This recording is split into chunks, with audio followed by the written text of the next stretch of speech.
નવરાત્રીને લઈ ખેલૈયાઓમાં અનેરો ઉત્સાહ જોવા મળી રહ્યો છે, ત્યારે મોડી રાત સુધી ખેલૈયાઓ નવરાત્રીની મજા માણી રહ્યા છે.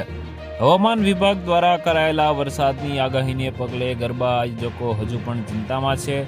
હવામાન વિભાગ દ્વારા આગાહી કરી છે કે રાજ્યમાં નવરાત્રી દરમિયાન વરસાદની સંભાવના નહીવત છે, તેમજ હાલ રાજ્યમાં કોઈ સિસ્ટમ સક્રિય નથી, તેમજ આગામી દિવસોમાં સૌરાષ્ટ્ર કચ્છમાં પણ વાતાવરણ સૂકું રહેશે.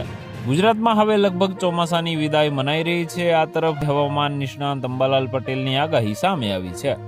અંબાલાલ પટેલે આગામી 16 થી 22 ઓક્ટોબર સુધી રાજ્યમાં વરસાદ પડી શકે છે. અંબાલાલ પટેલની આગાહી મુજબ આજથી જ હવામાનમાં ફેરફાર થવાની શક્યતા છે. આગામી 7 થી 12 ઓક્ટોબર અરબી સમુદ્રમાં હલચલ જોવા મળશે, જેના કારણે રાજ્યમાં કોઈ ભાગોમાં વરસાદ પડી શકે છે. તો વધુ માહિતી મેળવવા માટે ચેનલ સાથે જોડાયેલા રહો. વિડીયો પસંદ આવે તો લાઈક કરી દેજો. ચેનલમાં નવા છો તો સબસ્ક્રાઇબ કરી દેજો.